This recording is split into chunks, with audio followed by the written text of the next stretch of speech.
Like करें, subscribe कीजिए, bell icon को दबाएं ताकि हमारे वीडियो सबसे पहले आपके पास पहुंच सके। यहाँ तो बेटी सहेली के घर 3-3 रात कयाम करे, बाप को फिक्र क्या। गई सहेली के यहाँ टूर में जा रही है, स्कूल के साथ कॉलेज के लड़कों के साथ गई वहां। बेटी सबको प्यारी होती है, लेकिन बेटी से प्यार का मतलब यह नहीं कि आप उसको आवारगी की राह पे डाल दो। अल्लाह के हबीब सल्लल्लाहु अलैहि वसल्लम ने गैरत अता फरमाई। और जो आखिरी बात अर्ज करने चला था वो ये, उसी पे बात खत्म कर दूं कि कसूरवार हम भी हैं कि हमने गरीबों का ख्याल नहीं किया, मुफलिसों का ख्याल नहीं किया, बेटियों का ख्याल नहीं किया। एक वाकया है आर्टिकल जिसका जिक्र करके बात मुकम्मल करना चाहता हूं, ये कि एक शख्स था, ऐसी बीमारी में मुब्तला हुआ जब उसको रोज दवाइयां चाहिए थी। कुछ बीमारियां ऐसी होती है जहां रोज दवाओं की जरूरत हो। मेरे एक दोस्त अभी कोरोना में इंतकाल कर गए। जब मैं उनके घर गया ताजियत के लिए, तो अहबाब ने मुझे बताया कि ये हर महीने 25,000 की दवा खाते थे। उस दिन मुझे एहसास हुआ कि ऐसे भी लोग दुनिया में हैं जो महीने की 25,000 की दवा खाते हैं। तो लोगों ने कहा कि इससे ज्यादा भी लोगों के अखराजात है दवाओं के। अल्लाह की शान है, अल्लाह जिसको जो चाहे मर्ज दे दे, कोई ऐब की बात नहीं। मर्ज जरूरी नहीं है कि गुनाह की वजह से आता है, कभी मर्ज अल्लाह अपना बनाने के लिए भी देते। इसलिए किसी मरीज का कभी मजाक नहीं उड़ाना, किसी मुसीबत ज़दा का कभी मजाक नहीं उड़ाना। लेकिन इतना जरूर कहता हूं, अगर अल्लाह ने दिया है ना तो अपना हाथ सदा ऊंचा रखो। ऊंचा हाथ रखने वालों को खुदा कभी गरीब नहीं होने देता, गरीबों को नवाजने वालों को खुदा कभी गरीब नहीं होने देता। गरीब नवाज के गुलामों, अपनी फिक्र बनाओ। कभी हांडी में इतना खाना नहीं बनाएंगे कि घट जाए। हमारी हांडी में खाना हमेशा इतना बनेगा कि पास पड़ोस वालों को भी पहुंचे। अपनी जेब में अपने खर्चे का लेके निकलो तो 10-20 रुपए ज्यादा लेकर निकलो। कोई हाजतमंद होगा तो उसके हाथ में थमा देंगे। लोगों की जरूरत पूरी करो, अल्लाह तुम्हारी जरूरत पूरी करेगा। एक बहुत बड़े बुजुर्ग का कौल है कि मैंने लेने वाले को कभी सुखी नहीं देखा और देने वाले को कभी परेशान नहीं देखा। देने की आदी बात, एक सिक्का ही दे सकते हो तो दे दो, एक लुकमा ही दे सकते हो तो दे दो, आधी खजूर ही दे सकते हो तो दे दो। देने वाले बनो। और सबसे ज्यादा देने का सवाब किसको मिलता है पता है? अपने रिश्तेदारों को। जिसने रिश्तेदारों को दिया अल्लाह उसको डबल सवाब देता है। एक तो रिश्ता निभाने का सवाब, एक तो सदका करने का सवाब। रिश्तों का ख्याल करो, बहुत ख्याल।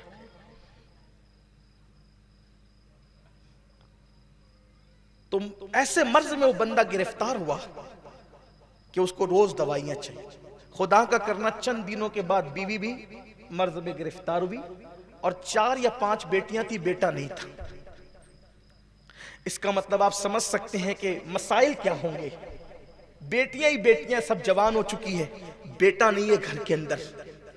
अब दवाई को पैसे नहीं, बीमार पड़ गया बाप और उसकी बीवी भी बीमार पड़ गई। बहुत मदद तलब की, किसी ने मदद नहीं की। अब मदद कोई करता भी तो 1 दिन करेगा, 2 दिन करेगा, कौन कितनी मदद करेगा कोई किसी की।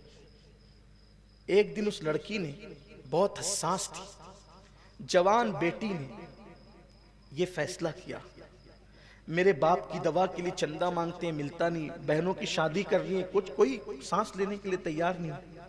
आज मैं अपनी जिंदगी का ऐसा फैसला करूंगी कि मेरी जिंदगी लुट जाए चलेगा, लेकिन मेरी बहनों की शादी इज्जत के साथ हो जाए और मेरे बाप की दवा का इंतजाम हो। उसने मुंह धोया, उसके पास फटा पुराना बुर्का था, वो बुर्का ओढ़ा और चुपके से घर से निकल गई। और घर से निकल करके चली और वहां जाकर के बैठ गई जहां पर औरतें अपने हुस्न का सौदा करती थी और अपने जिस्म को बेचा करती थी।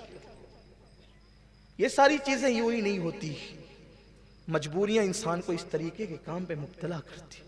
इसीलिए किसी मजबूर का सहारा बनो। कभी कभी हज करने वाले को वो मकाम नहीं मिलता जो किसी मजबूर का सहारा बनने वाले को मकाम मिल जाता है। वो चली गई और जा करके बाजारे हुस्न में बैठ गई। जब कोई आता हुस्न का शैदाई तो दिल की धड़कनें उसकी तेज हो जाती। लेकिन अजीब सी बात थी कि जब भी कोई उसके करीब आता अचानक उसकी नजरें झुक जाती, आने वाले की नजरें झुक जाती और वो उसको छोड़ करके किसी और के पास चला जाता। लोग आते रहे जाते रहे, हालांकि पूरे बाजारे हुस्न में सबसे ज्यादा खूबसूरत वो लड़की थी, लेकिन किसी ने उसको देखा तक नहीं, तका तक नहीं। वो अपने बुर्के को उतार करके बैठी हुई थी, आज अपना चेहरा खोल करके बैठी हुई थी, लेकिन कोई उसको देख भी नहीं रहा था, कोई उसको तक भी नहीं रहा था। लोग आगे ही चले जाते थे। बिल आखिर ये हुआ कि रात आधी गुजरते गुजरते पूरा बाजार हुस्न सिमट गया और हर आने वाला किसी ना किसी को लेकर के चला गया। ये अकेली थी, बहुत रोई। आई तो थी जिस्म बेचने के लिए कि बहनों की शादी करा दूंगी और बाप के लिए दवा का अच्छा इंतजाम कर दूंगी, लेकिन इसमें भी मैं कामयाब ना हो सकी। बहुत रोई, हालात की सताई थी, किस्मत की मारी नहीं थी, हालात की सताई थी, इसलिए कि किस्मत उसकी बहुत अच्छी थी। मैं यहां भी कामयाब नहीं हुई। रोते हुए फिर उसने बुर्का ओढ़ा, घर को चली। घर में तो कयामत बपा थी, आधी रात हो चुकी थी, पहली मर्तबा बड़ी बेटी घर से गायब थी। बाप रो रहा था, कहां गई? मां रो रही थी, कहां गई? बहनें रो रही थी, कहां गई? दरवाजे पे दस्तक हुई तो दिल की धड़कनें घर के अंदर तेज हुई। दरवाजा खोला गया तो बाप ने बिस्तर से उठते हुए कपकपाती हुई आवाज में कहा, कहां थी? बेटी बाप के कदमों को पकड़ कर कहती है, बाबा पहले माफ करो, फिर बताऊंगी कहां थी। बाप की आंखों में खून उतर आया, कहा कहां थी लेकिन ये तो बता। कहा बाबा गई थी बहुत गलत काम करने के लिए, बज़ाहिर नाकाम लेकिन हकीकत में कामयाब लौटी। कहा क्या हुआ? कहा कि आपकी दवा के लिए पैसे नहीं, बहनों की शादी के लिए पैसे नहीं, तो मैंने सोचा था कि अपना जिस्म बेच दूंगी, पैसे कमाकर बाप का इलाज कराऊंगी, बहनों की शादी कर दूंगी। लेकिन बाबा अल्लाह की कसम, तेरी बेटी आधी रात तक बैठी रही, मगर जो आता उसकी नजरें खुदा जाने कैसे झुक जाती और वो मेरे करीब से गुजर करके चला जाता।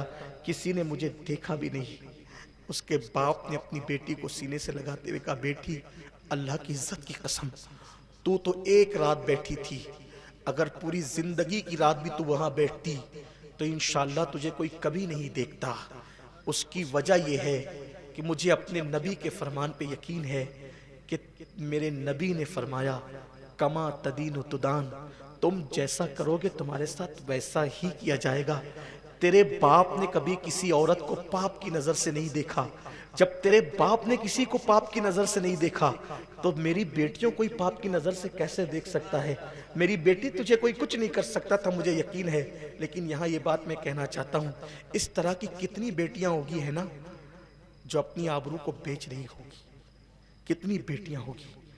और कयामत के दिन जब हम जैसे लोगों से पूछा जाएगा कि तुम लोग कहीं कहीं देख के खिचड़े बना करके कुछ खिला करके कुछ गट्टरों में फेंक दिया करते थे और लौजों में आबरू बिकती थी, तो उस वक्त हम अल्लाह की बारगाह में क्या जवाब? वल्लाह इमाम हुसैन का खिचड़ा बनाओ, जरूर बनाओ, लेकिन जितनी जरूरत है उतना बनाओ, गट्टरों में फेंक रहे हो।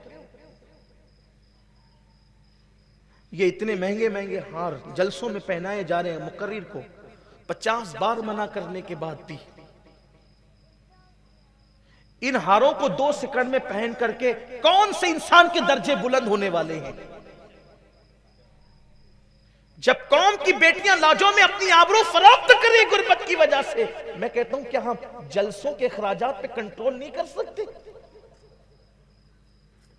जलसों के अखराजात पे कंट्रोल करो, उर्सों के अखराजात पे कंट्रोल करो, शादियों के अखराजात पे कंट्रोल करो और गरीब परवरी का जज्बा अपने दिलों के अंदर पैदा करो, तब कहीं गरीब बच्चियों की इज्जत और आबरू को तहफ्फुज फराम हो सकेगा।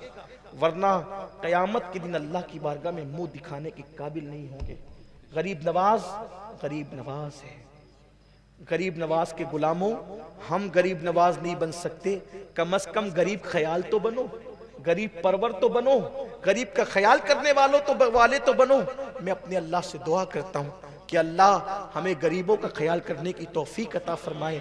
मेरे आका दुआ करते थे, ए अल्लाह मुझे गरीबों में हयात रख और मुझे गरीबों ही में उठा, और क़यामत के दिन मैदान महशर में मैं उठूं तो भी गरीब मेरे साथ।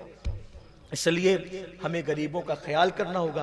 अल्लाह ताला से दुआ करता हूँ अल्लाह हम सबको सरकार गरीब नवाज के मिशन की तरफ बढ़ने की तौफीक अता फरमाए। गुफ्तगू के दरमियान अगर मुझसे कोई खता लग़्ज़िश कोताही हो गई हो, मेरा अल्लाह मुझे माफ़ फरमाए। कमेंट शेयर जरूर करिए।